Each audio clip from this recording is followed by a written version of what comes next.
पहला प्रश्न, एक व्यक्ति 15,000 रुपये की धनराशि 20% वार्षिक साधारण ब्याज की दर से कुछ समय के लिए उधार लिया और वह 1,500 रुपया ब्याज के रूप में दिया, तो समय क्या थी? इसमें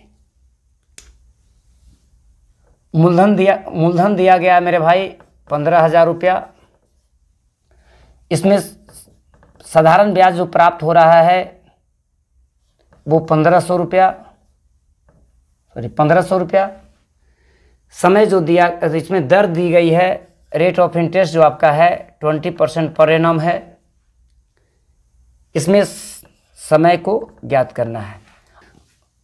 कर्ज की राशि उधार की राशि जो है वो 1,500 रुपया है। उस पर 20% वार्षिक साधारण ब्याज की दर से, अर्थात दर 20% है और उससे ब्याज जो प्राप्त हो रहा है वो 1,500 रुपया। तो ये 1,500 रुपया जो ब्याज है वो 20% दर पर 1,500 रुपया ब्याज प्राप्त हुआ। तो 1% पर कितना प्राप्त होगा? 1,500 बटा 20। प्रतिशत लगा है इसलिए 100 से मल्टीप्लाई किया जाएगा।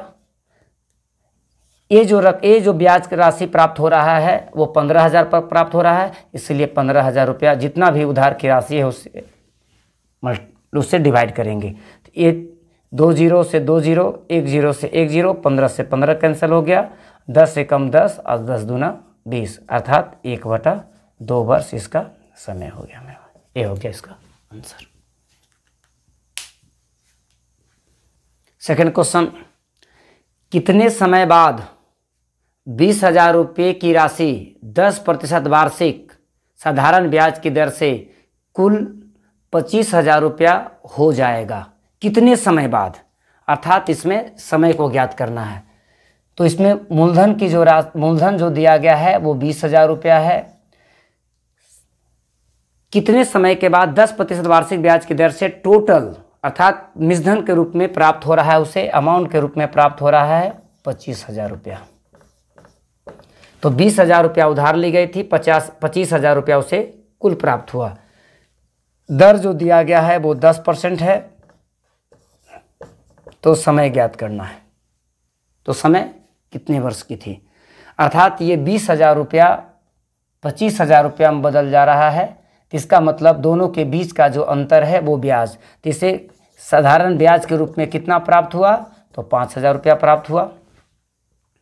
ये 5,000 रुपया जो प्राप्त हुआ है वो 10% पर, तो 10% पर इससे प्राप्त हुआ है 5,000 रुपया, इसीलिए 1% पर कितना हो जाएगा? 5,000 बटा 10। तो इतना लंबा प्रोसेस का उपयोग नहीं करना है मेरे भाई। ये 5,000 रुपया जो 5,000 रुपया जो ब्याज प्राप्त हो रहा था, दोनों मूलधन और मिश्रधन के बीच का जो अंतर जो 5,000 रुपया है, ये दोनों के बीच का अंतर जो 5,000 है वो ब्याज कहलाएगा। यह ब्याज जो प्राप्त हो रहा है वो 10% पर प्राप्त हो रहा है।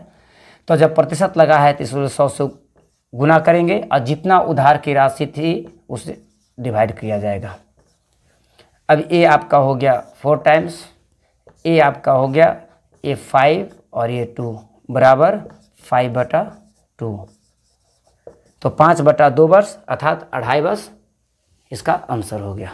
क्वेश्चन नंबर 3, 15% वार्षिक साधारण ब्याज की दर से कितने समय में 10,000 रुपया की राशि पर 4,000 रुपया ब्याज के रूप में प्राप्त होगा? इसमें मूलधन जो दिया गया है वो 10,000 रुपया है। ब्याज जो प्राप्त हो रहा है, इंटरेस्ट जो प्राप्त हो रहा है वो आपका 4,000 रुपया, और जो दर दिया गया है वो 15%। तो इससे समय ज्ञात करना है।